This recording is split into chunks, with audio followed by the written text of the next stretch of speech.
Good evening to all of you. So we are standing in this side of the cross. So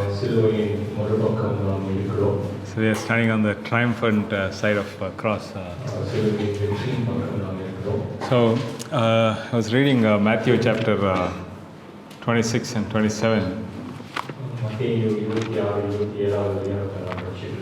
So the narrative of the Christ betrayal and crucifixion is itself heart-rending.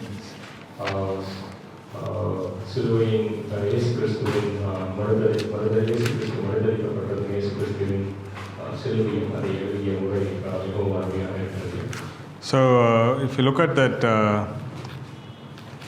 it starts from Judas' betrayal. We'll just briefly look at the narration and see what we can learn from that.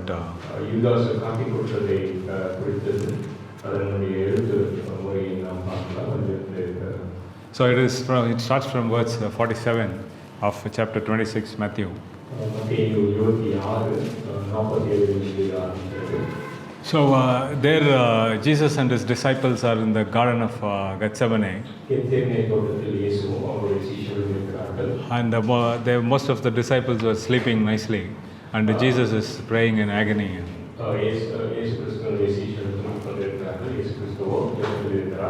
And the chief priests and the elders and the scribes have sent soldiers and the palace guards to arrest Jesus and with Judas Iscariot.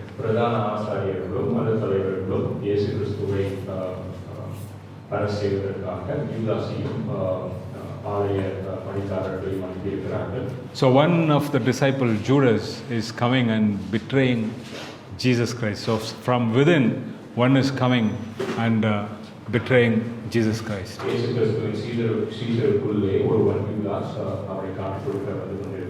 And Christ says, friend. He is betraying, but Christ is not disowning him.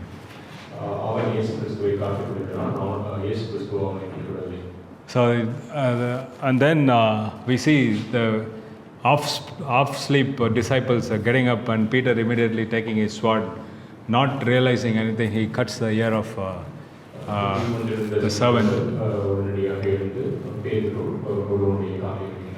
And Jesus rebukes Peter. And he explains the mode of his kingdom. And he heals the servant's ear. And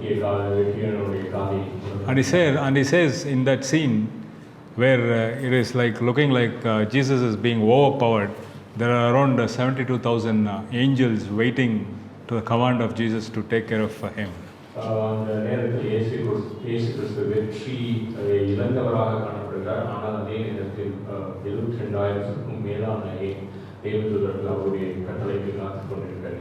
But Christ was willing to submit to the Father's will, and he is enduring it very patiently. So when he said this, then all the disciples fled from him. It is in verse 56 of 26th chapter. So which means there is an expectation of something else than what is to happen.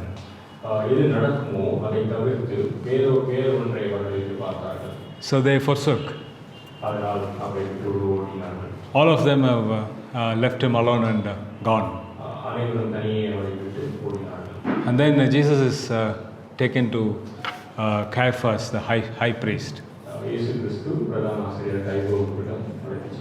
But before that, he was also taken to Annas, the father-in-law of the previous high priest and father-in-law of Caiaphas.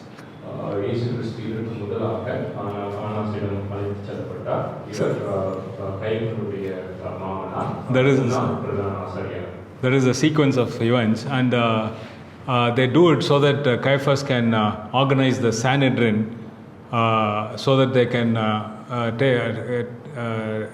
give a verdict on Christ. வரிசையான திட்டங்கள் கயபு சன்னிதனை கூட்டி இயேசு கிறிஸ்துவின் குற்றம் சாட்ட தயாராக இருந்தார். And he comes after that. He comes to the palace of high priest Caiaphas' palace. கயபுவினுடைய பிரதான ஆசிரியர் கயபுவினுடைய வீட்டிற்கு அவர்கள் வந்தார்கள். Now in verse 59. 59வது வசனம். Now the chief priests and elders and all the council sought false witness against Jesus to put him to death.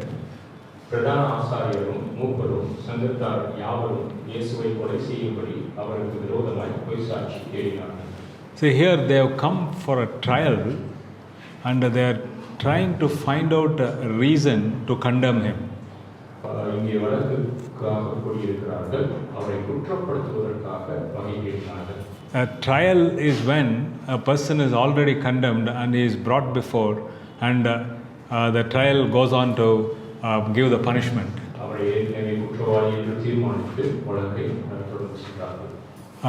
But here he has no he has no sin in him. They are trying to find a fault so that they can accuse him.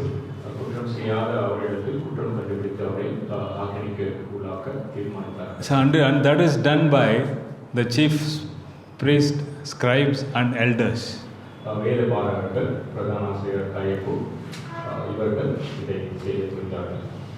The ones who have to show Messiah to the people are now standing in opposition to the Messiah and trying to find fault there.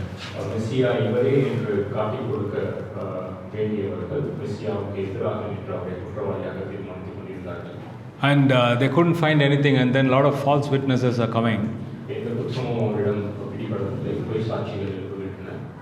And then Caiaphas, and Jesus never answers anything. He remains silent. But in verse 63, the Caiaphas, the high priest, asked in the name of the Lord, he asked him to respond and tell whether he is the Son of God. இயேசு கிறிஸ்து பேசாமல் இருக்கிறீர்கள், தேவனுடைய பெயரில் ஆணையிட்டு கயபு நீதான் தேவனுடைய குமாரனா என்று இயேசுவை கேட்டார். Then Jesus answered in affirmative. இயேசு கிறிஸ்து பதிலளித்தார். Then the high priest Caiaphas tears his robe and shouts, declares it is a blasphemy. அவர்தான் இயேசு கிறிஸ்து பதிலளித்தபோது பிரதான ஆசிரியர் வஸ்திரங்களை கிழித்துக் கொண்டு தேவதூஷணம் என்று சொன்னார். See the dramatic expression, and it has no meaning with respect to the scriptures, but he tears himself. For what reason he has to tear himself, and he declares it as a blasphemy.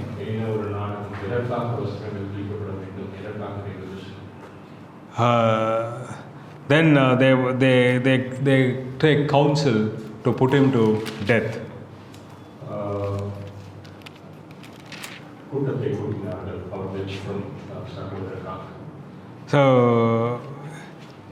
So he says he is guilty of death in verse 66.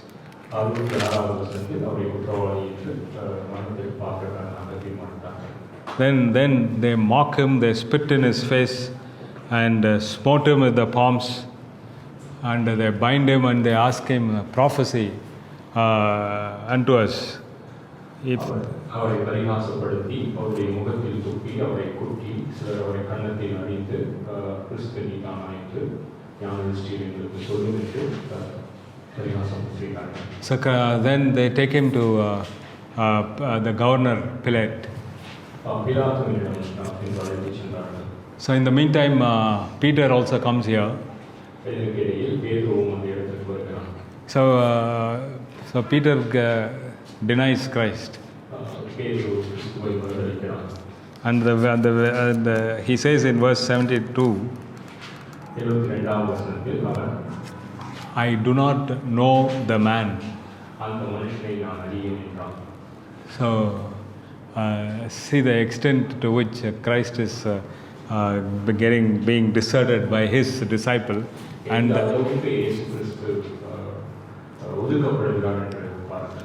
and the office bearers are the representatives of God who have to reveal them, and they are also totally rejected by his disciples and by the official priests who are to represent Messiah.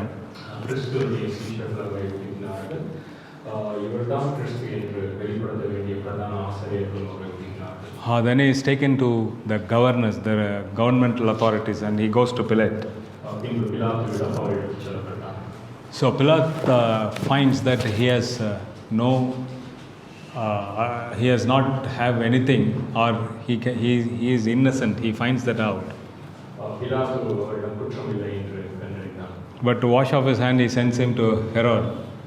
தன் கையை கழுவி அவன் ஹெரோது ராஜாவிடம் கிறிஸ்துவை அனுப்பினான். And Herod again, in Luke 23 verse 11, we can see that he mocks him, and he puts a very kingly, gorgeous garment, mocks, and he sends him back.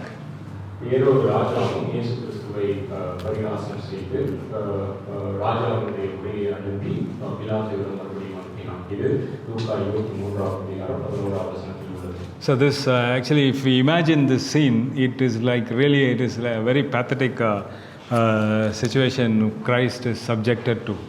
நாம் இதை யோசித்து பார்த்தால் மிகவும் கவலைக்கிடமான ஒரு இடம் இயேசு கிறிஸ்து உட்படுத்தப்பட்ட இடம். And he comes back to Pilate. மறுபடியும் அவர் பிலாத்துவிடம் வந்தார். And he asks, Pilate asks Jesus whether he is the king. பிலாத்து இவர்தான் ராஜாவா என்று கேட்டான். And by the response of Jesus, he understands that he is a king, but he is not a threat to the Roman Empire. பிலாத்து அவரை ராஜா என்று உணர்ந்தான். அதே சமயத்தில் ரோமன் அதிகாரத்திற்கு தொந்தரவு இல்லை என்று உணர்ந்தான். And that's why he says he is innocent. ஆகையால் அவரை குற்றமற்றவராக தீர்மானித்தார். And also through his wife, he gets a revelation that not to deal with Jesus carefully. பிலாத்துவினுடைய மனைவி இயேசு கிறிஸ்துவை கவனமாக பார்க்கும்படி அவரிடம் சொன்னார். But the pressure of people, the crowd for whom Christ came, for the people, his own people, did not listen, and they forced on Pilate to take a decision, which is to crucify him. இயேசு கிறிஸ்துவினுடைய ஜனங்கள் பிலாத்துவை pressure பண்ணி அவரை சிலுவையில் அறைய முன்வந்தார்கள்.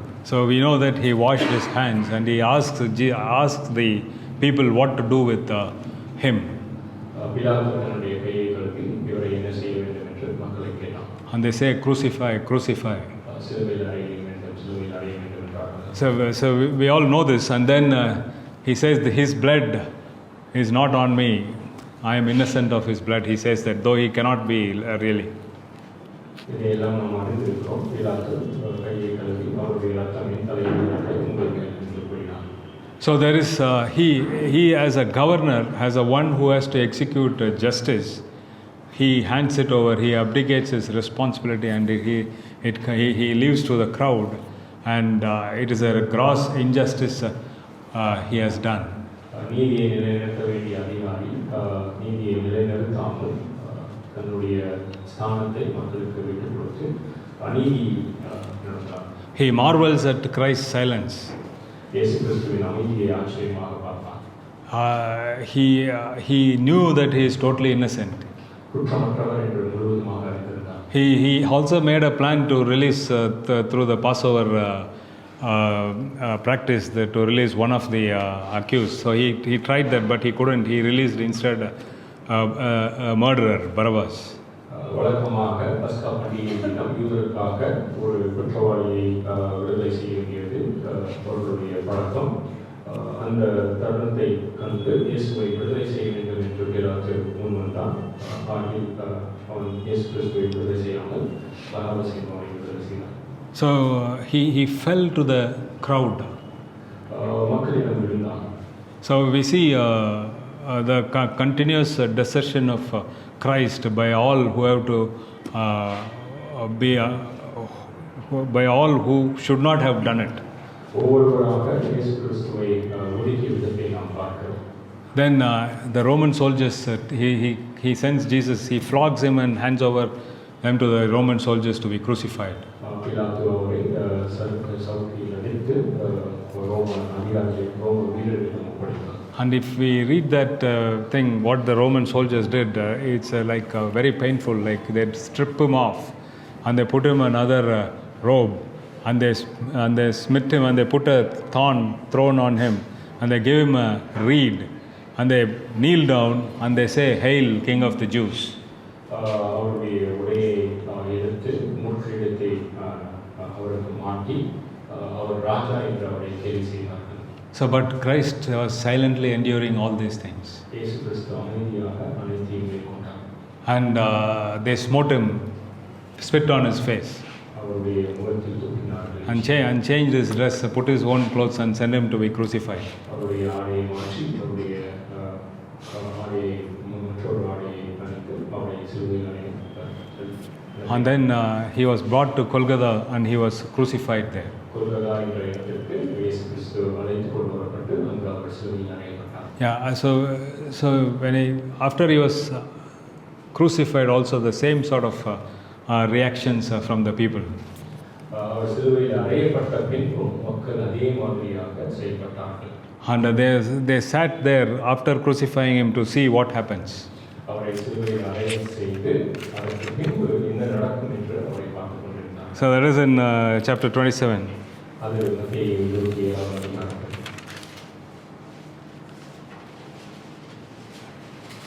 And they parted his garments. அவருடைய வஸ்திரங்களை கழற்றி And then the chief, they put a board on this cross, Jesus, the King of the Jews.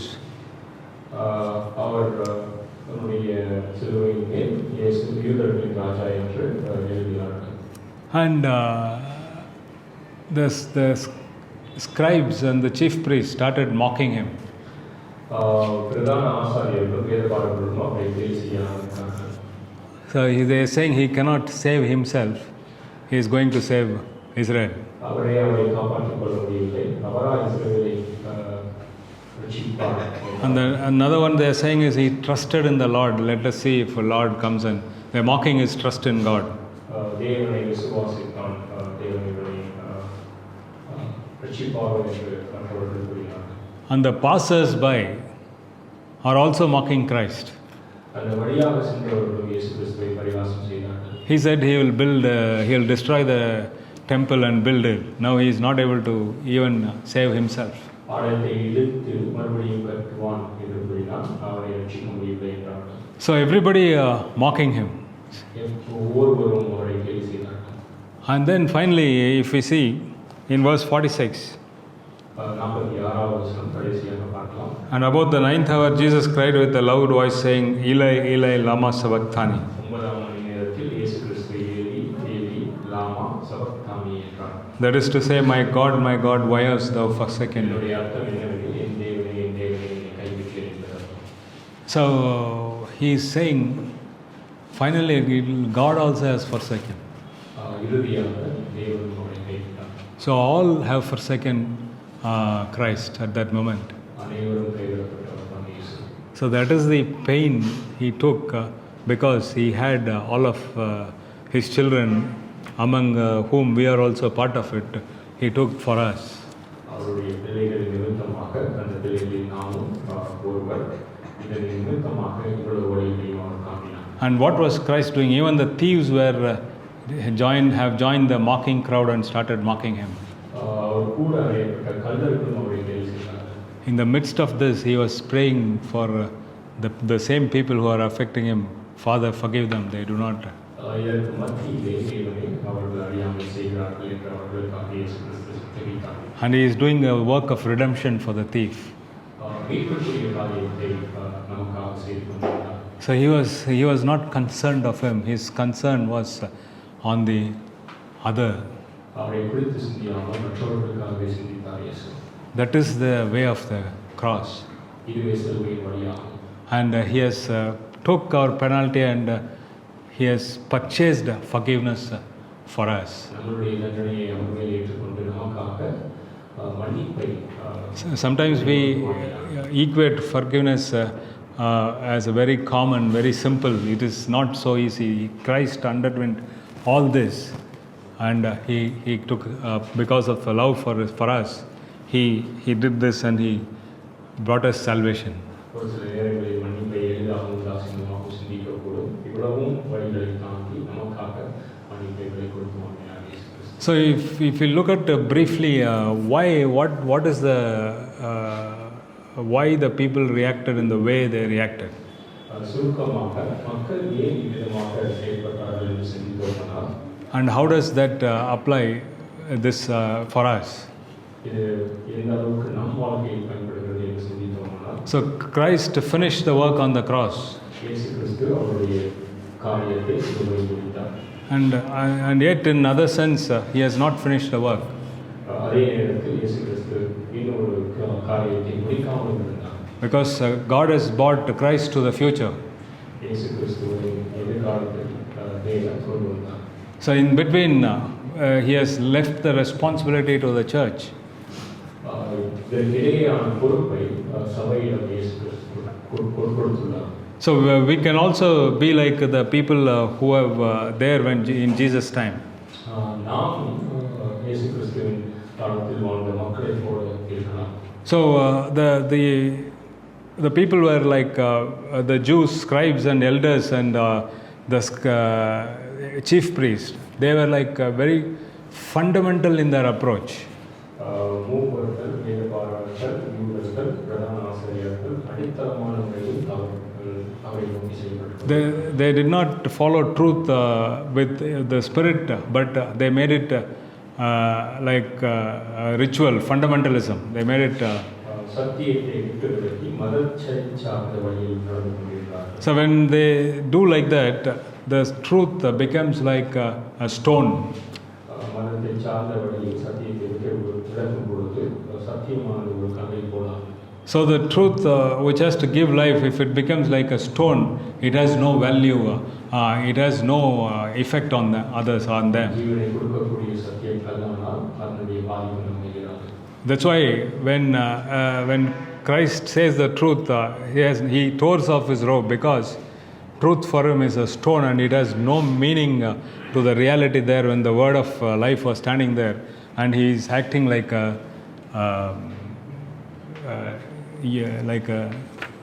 ஜீவனுள்ள வார்த்தை பிரதான ஆசாரியருக்கு முன்பாக ஜீவனை கொடுக்கக்கூடிய சத்தியத்தை வெளிப்படுத்தும் பொழுது அந்த சத்தியமானது அவனுக்கு கல்வை போல தோன்றியதுதான் அவன் செயலிலிருந்து இருந்தான்.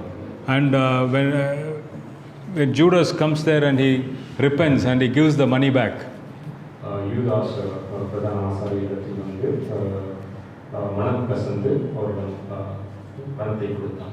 So the chief priests were very keen how to use that money. That becomes more important than the truth. பணத்தை எப்படி செலவழிக்க வேண்டும் என்ற குறியாக இருந்தார்களே தவிர சத்தியத்தின் குறியாக. Even at that point, they are not wanting to give the money away, but they want to keep it. But how to use it was the issue there. பணத்தை கொடுக்காமல் பணத்தை எப்படி செலவழிக்க வேண்டும் என்று சிந்திக்கிறார்கள். So when truth becomes like that, we can become like that. சத்தியம் கல்லானால் நாம் எப்படி இருக்கக்கூடும். And it becomes very inflexible. Truth becomes inflexible. சத்தியமானது வளைந்து கொடுக்கக்கூடிய ஒன்றாக இருக்கிறது. They follow rigid rules. நெறிமுறைகளை பின்பற்றக்கூடியதாக. Unrealistic rules. வாழ்க்கைக்கு எதிர்மாறான நெறிமுறைகளை கொண்டிருக்கிறது. And it is like very rigid legalism. இது நியாய பிரமாணத்தை கொண்டிருக்கிறது. So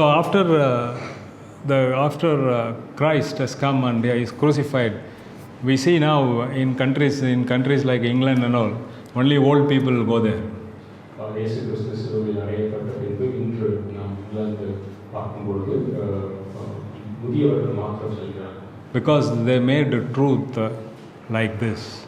So it is no more attractive, it is no more life-giving to the general public. சத்தியமானது ஜீவனை கொடுக்கக்கூடிய வகையில் கவர்ந்து இழுக்காத வகையில் கல்லை போல் இருக்கிறது. And second, if you look at the disciples, they are also running away. They were also deserting. அவர்களும் அவரை விட்டு ஓடினார்கள். So their expectations are of the worldly expectations.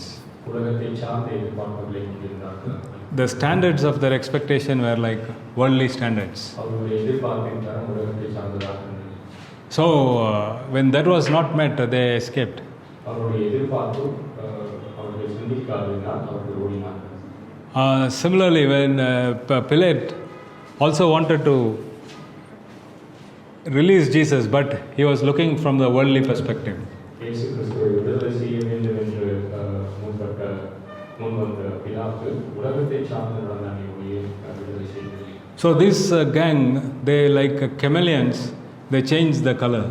இந்த கூட்டமானது பச்சோந்தியை போல தன்னுடைய வண்ணத்தை மாற்றிக்கொண்டிருந்தது. So it is like they want to adopt the world, or else like changing to the changing standards of the world. தரத்தை மாற்றி உலகத்திற்கு ஏற்ற வண்ணங்களை மாற்றிக்கொண்டிருந்தார்கள்.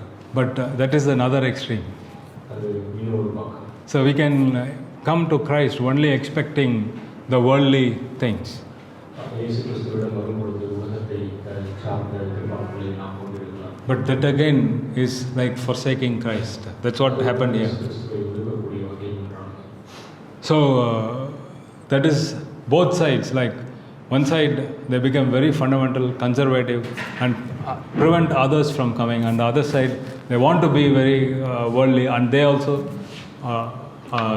desert Christ. And ஒரு பக்கம் நியாயப்பிரமாணத்தை சார்ந்த நெறிமுறைகளை கொண்ட மற்றவர்களை தடுக்கக்கூடிய வாழ்க்கை, மற்றொரு பக்கம் தவறான எதிர்பார்ப்புகளை கொண்டு இயேசு கிறிஸ்துவிடம் வரக்கூடிய வாழ்க்கை. But the Christ, for the pious, he was a stumbling stone. இவர்களுக்கு இடரக்கூடிய கற்களாக இயேசு கிறிஸ்து இருந்தார். Because he looks at a relationship based on the word of God. இயேசு கிறிஸ்து வேதத்தை சார்ந்த உறவை பார்த்துக் கொண்டிருக்கிறார். And for the wise, he offended them like with his foolishness, the message of the cross. அறிவாளிக்கு ஒரு முட்டாள்தனமான ஒரு காரியம். And for the troublemaker, he was a troublemaker for the government, like governors. They considered him as a troublemaker. கவர்னருக்கு இவர் தொந்தரவு கொடுக்கக்கூடிய ஒருவராக இருந்தார். And he was totally dependent on the plan of God. இயேசு கிறிஸ்து முழுவதுமாக தேவனுடைய திட்டத்தை சார்ந்திருந்தார். So this I thought is a learning for us when we look at this.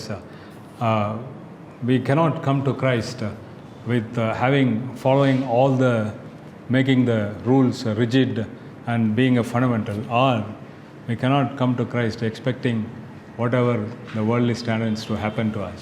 இதை நமக்கு ஒரு பாடமாக நான் பார்த்தேன்.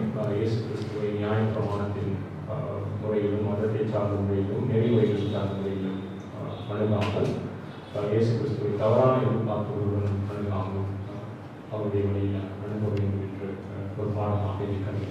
So then Christ, we cannot help, we ourselves cannot have a relationship with Christ, and we cannot manifest Christ to others, for which purpose God has kept us here. இயேசு கிறிஸ்துவின் உறவிலும் வளர்ப்படாமல் இயேசு கிறிஸ்துவை வெளிப்படுத்த முடியாமல்